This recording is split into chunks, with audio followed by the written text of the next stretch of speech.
Welcome to International Definition. My name is Kenneth Freelain, and I'm going to be your host for today's edition of International Definition. Today on International Definition, we're going to feature the engineering tribute to the Presidential Inauguration of January 20th, 2013. Today, we're about to hear from Leslie Glustrom, and she is going to discuss a topic which is of major concern to the engineering profession. Leslie Glustrom is trained as a biochemist with an emphasis on the laws of thermodynamics and the movement of energy and materials through living systems. Inspired by the elegance of living things, and their ability to minimize the production of disorder by careful management, and of the flows of energy and materials, she has dedicated her life to trying to get human economic systems to incorporate the principles that have made life on this planet so remarkably successful. Leslie has over 30 years of experience working at the interface of science and society on a variety of environmental and public health issues. In 2004, Leslie resigned from her job in a biochemistry research laboratory to work full-time on climate change and clean energy issues. She is a co-founder of Boulder, Colorado-based Clean Energy Action, and she is presently serving as the Director of Research and Policy for that organization. Leslie has intervened extensively at the Colorado Public Utilities Commission and in several rate cases and resource planning dockets related to Xcel Energy. She works with citizens and organizations from many states on issues related to the cost and the supply of coal. She traveled around the country in order to speak about these topics. She has also played a key role in the effort of Boulder, Colorado, to remove carbon from its supply of fuels. Leslie has won a variety of awards for her work on clean energy, including awards from the Colorado Solar Energy Industry Association, the Colorado Renewable Energy Society, Plan Boulder, and the Rocky Mountain Peace and Justice Center.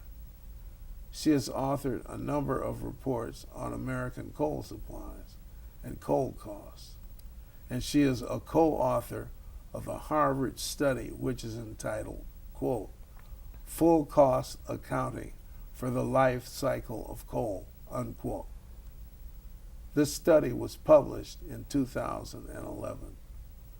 Leslie and her husband, Mara Glustrom, are the parents of 2 grown children and make their home in Boulder, Colorado.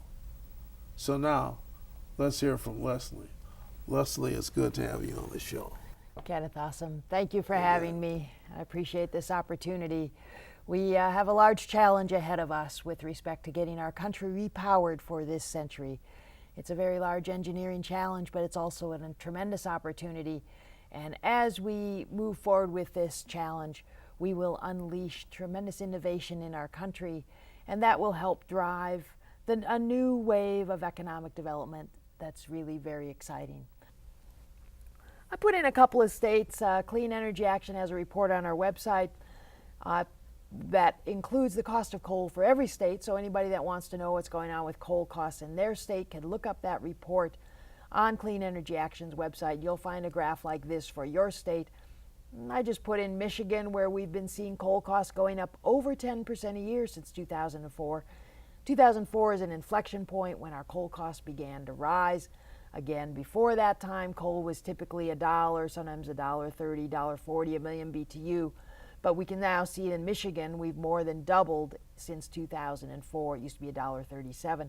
Now it's $2.81 a million BTU in the year 2011. May drop off a little bit in 2012 because of the competition from natural gas. But the fundamental driving force is that the fact that our coal mines are playing out. It's becoming much more expensive to mine coal.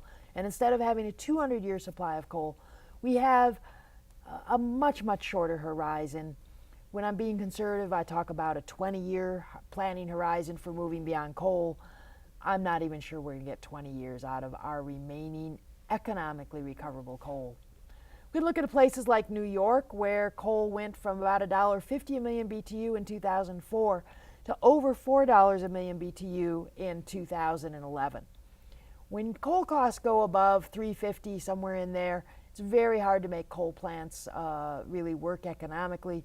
We had several coal plants declare bankruptcy in New York last year. Maryland, we've had some of the same sorts of things going on.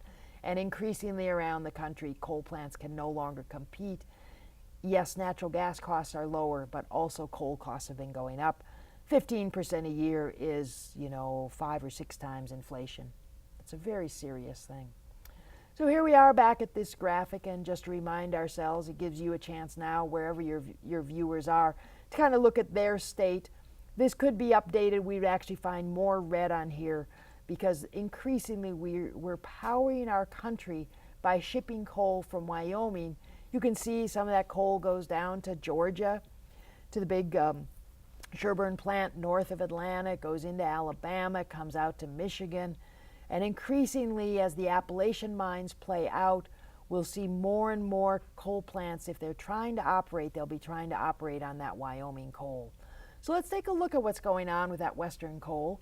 This is a picture that you can find on Peabody's website. I often say pictures are forever, but coal is loaded onto coal trains and sent across the country and turned into carbon dioxide. But this is a part of sort of our national sense that we have just this huge amount of coal out west. But again, I remind your viewers that pictures are there forever, but coal gets mined and turned into carbon dioxide. So I question whether this coal is still there. My guess is it's probably been put onto coal trains and sent somewhere out east. Can I inject an observation here? If you burn natural gas, you get carbon dioxide. Yes. If you burn oil, you get carbon dioxide. Yes. If you burn any hydrocarbon, one of the products of combustion is going to be carbon dioxide. Yes. So how can you make a trade-off? I mean, it's true, coal does produce carbon dioxide, but so does any other fossil fuel. Yeah, that's such an excellent question. And it's absolutely true that all of our fossil fuels are carbon-based, and when you burn something, you're adding oxygen to it, you're oxidizing it, creating carbon dioxide. And water. And water, right? And that's a lot of chemistry students do that in some sort of beginning chemistry class. But our goal, personally, I'm very concerned about climate change. So I'm interested in finding ways to keep our country powered that have much lower carbon intensity. And the best way to do that is to begin to replace our fossil fuel generating with renewable energy. The utilities often say, oh, renewables are more expensive. That's true in the past, not so true currently. Wind is already very cost competitive with fossil fuels, and solar is not far behind. We have this data out in Colorado, and anybody that's interested can get in touch with me, and I'll be happy to send them some of that data. So this is a decade when we're very likely to see the economics of fossil fuels and renewables shift. They've already shifted in many states, and I believe we'll continue to see them shift, partly because fossil fuel costs are going up and renewable costs are coming down. Exactly where the crossover point is very difficult to pinpoint because there's a lot of assumptions, but most observers feel that we are either at that crossover point now when renewables become cheaper than fossil fuels, or we will be very soon. So yes, natural gas also produces carbon dioxide. When you burn natural gas, it produces, as most people say, about 60% as much carbon dioxide as coal. It's a little less carbon intensive when you burn it. But as you and your viewers probably know, The methods we're using to produce natural gas, this fracking that many people have heard about, is a very serious issue. Leakage rates from our natural gas pipelines. Our goal is to move beyond all fossil fuels, probably have to do it kind of sequentially, first coal, then moving beyond natural gas. But our goal is to reduce the carbon intensity of our electric grid, and as we do that, we repower for the 21st century. But even if you're not concerned about climate change, we still need to repower because we're running our country on non-renewable fossil fuels. We're coming to the end of the economically accessible quantities of those fuels. I focus on coal because it's the one that people have said, oh, we have 200 years of coal. Natural gas, there's a lot of questions about how long these fracking methods will keep us supplied in cheap natural gas.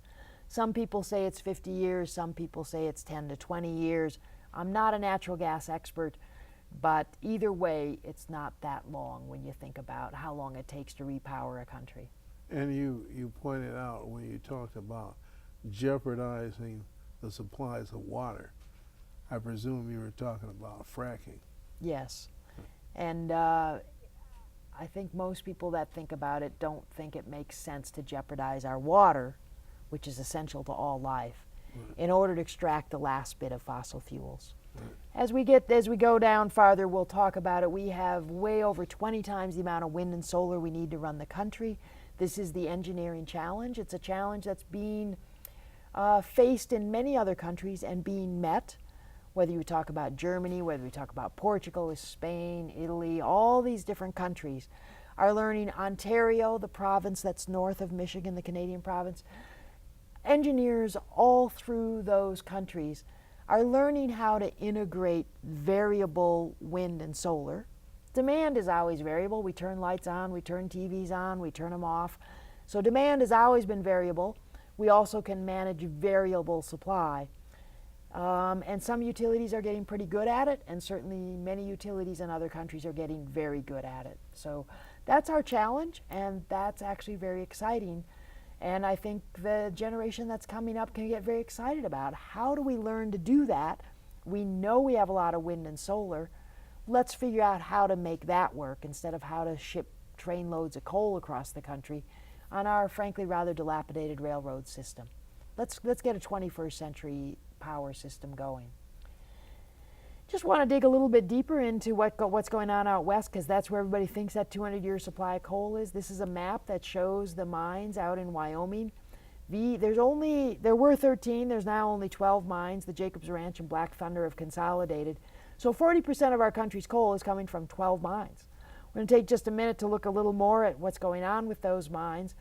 Out in Gillette, there are mines north of Gillette that are relatively small, south of Gillette that are kind of medium size. And the really big mines, as you can see on this map, are down south, the Black Thunder and the North Antelope Rochelle, and you can just see from the size on the map that those are the biggest mines. You'll find out that the Black Thunder and the North Antelope Rochelle are the first and second mines in this country. Definitely the largest coal mines in this country by a lot. Probably the largest coal mines in the world, but it's hard to get international data. Those mines are in the Powder River Basin. This is a graphic that shows the coal, grateful to the United States Geological Survey, who's gathered all this data and made it available. Sources of all this information are always at the bottom of the PowerPoints we look at. The mines that we just looked at are on the eastern edge of the Powder River Basin, where the overburden was 50 to 200 feet. You scrape that off and you have huge seams of coal. But as you move from the eastern edge down to the bottom of the west, towards the west in the Powder River Basin, it's a basin and the coal is buried much more deeply. At the bottom of the Powder River Basin, coal is buried down below 1,000, even below 2,000 feet. As the United States Geological Survey has reminded us, all of the areas that are blue hatched in this diagram are areas where we don't expect to surface mine that coal. It doesn't mean you couldn't go down there and in an underground mine pull out a little bit of coal at high cost, or you could go down and gasify it underground. Those are very likely to be expensive technologies that don't produce the kind of quantities at the kind of prices that we've been used to. And so just looking back, If we were somehow able to mine all of this coal at a profit, we probably would have a 200-year supply of coal. But most of that coal is not going to be mined at a profit and probably not mined at all.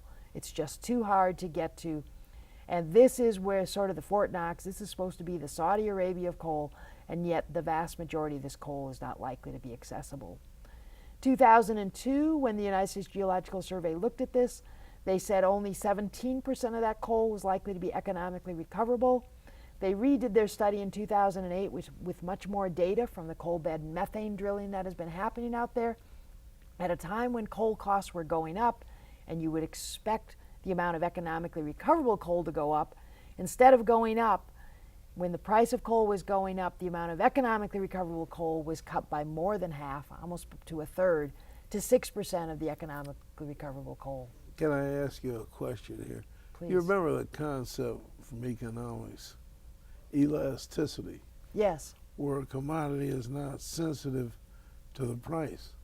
So if all the supplies of fossil fuels become harder to gain access to, all the prices will go up, and they can still sell them on the market.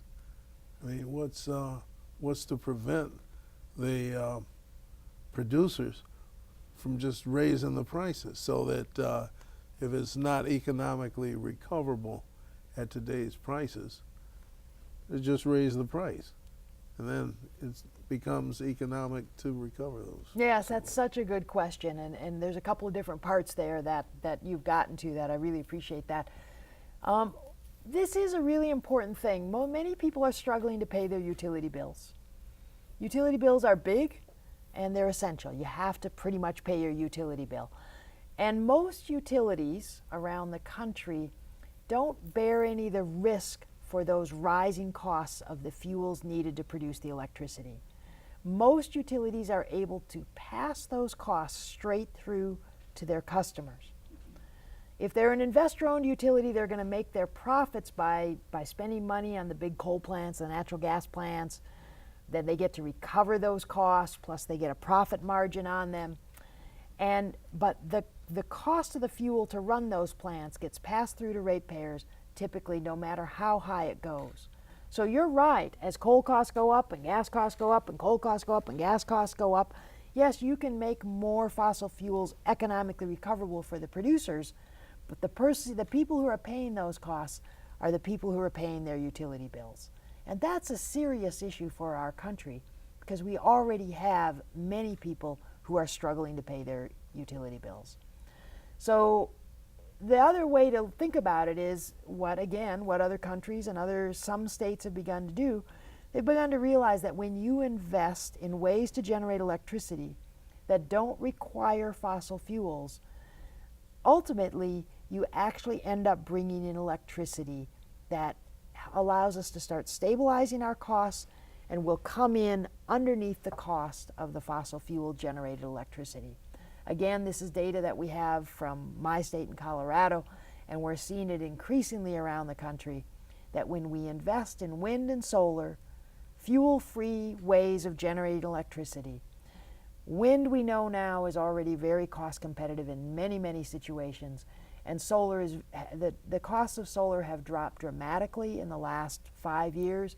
We expect them to continue to drop as efficiency of cells, as we get better manufacturing facilities. And those costs of solar are already dropping, and we expect solar to be very cost competitive in it's already cost competitive in some parts of the country. We expect it to become increasingly cost competitive as we go forward. So you're right, as long as we stay on an electric system that's very fossil fuel driven, it's just going to be out of the frying pan and into the fire. You can pay for coal, you can pay for natural gas, and they're going to just keep getting more and more expensive and making it harder and harder for people to pay. So part of this repowering, the imperative of repowering, is driven by the economics of how we generate our electricity. And we have to, in a sense, have the courage to create a new system that's based not on fossil fuels, but on renewable electricity that we won't be paying fuel costs for. And that requires having some courage and having a belief in our ability to do it. I happen to have that belief. I've seen people do it all over this country as well as all over the world. And that's the engineering challenge that's both an imperative and also an incredibly exciting opportunity for our country. So again, coming back, looking at what's going on, this is the Powder River Basin. In 2008, when the United States Geological Survey looked at it, they cut the amount of economic recoverable coal from 17% to 6%, a small fraction of what's out there. Most of that coal, again, is buried too deeply to be recovered at any price. And we're seeing this play out with the coal industry right now in the United States. Our biggest coal company, Peabody, spun off their eastern mines into Patriot. Patriot filed for bankruptcy in the summer of 2012, leaving those miners without, as far as we can tell, without health care benefits and pensions. Those eastern mines are not really profitable anymore. Peabody's primarily focusing on Asia. Our second and third largest coal companies, Alpha Natural Resources and Arch, have both been put on high alert for bankruptcy. And that's a sign that, and if they're going to get out of bankruptcy, they're going to have to raise their prices. And that's hard because their production costs are going up, and as they raise their prices, they're less economically, financially sound. And then we also see that they're having a lot of our coal companies, our United States coal companies, are having a hard time refinancing their debt. And when your debt comes due, and if you can't either pay it or refinance it, you're in really serious trouble. And both Alpha Natural and Arch, our second and third largest coal companies, are having a lot of problems refinancing their debt. They've been put on high alert related to bankruptcy. Peabody spun off their eastern mines. Those went bankrupt as Patriot. And now Peabody, most of their profit margins are coming from their efforts, their mining, their mines in Australia, Mongolia, China. They're putting most of their emphasis on Asia. That's where the profit margins are still pretty big. Something that not a lot of people know is that the federal government owns most of the coal in the western United States. All the red on this map is federally owned coal. Many of us believe it's a strategic resource. We should save some of it for future generations. We should not be what they call leasing it to coal companies for typically $1 a ton, something like that. And that's just giving this coal away, and we really question whether the federal government should be doing this. I've also put this graphic up to show, for example, the Black Thunder mine, one of the two largest coal mines, and we can see that gray is getting close to the green, which is the joint rail line. This is a very serious issue because our largest coal mines are starting to bump up against a rail line. Moving to the other side of that rail line is going to be very expensive, and the coal will be buried much more deeply. So we'll take a quick look at the Black Thunder mine. The remaining life of this, one of our two largest coal mines, is about 5 years. They're going in for expansions, but the coal that's in the expansion area will be buried much more deeply because, again, the Powder River Basin is a bowl, and the coal beds are not flat, they're sloped, and you have to dig down farther to get to them. North Antelope Rochelle, the other one of the top two coal mines in this country, each of these mines provides about 10% of our country's coal. We have less than 6 years. 6 years is a very different number than 200 years. They can go in for these expansions. Those expansions are going to require large capital investments, and the coal is going to be buried much more deeply. And we don't know whether they'll be able to finance that debt.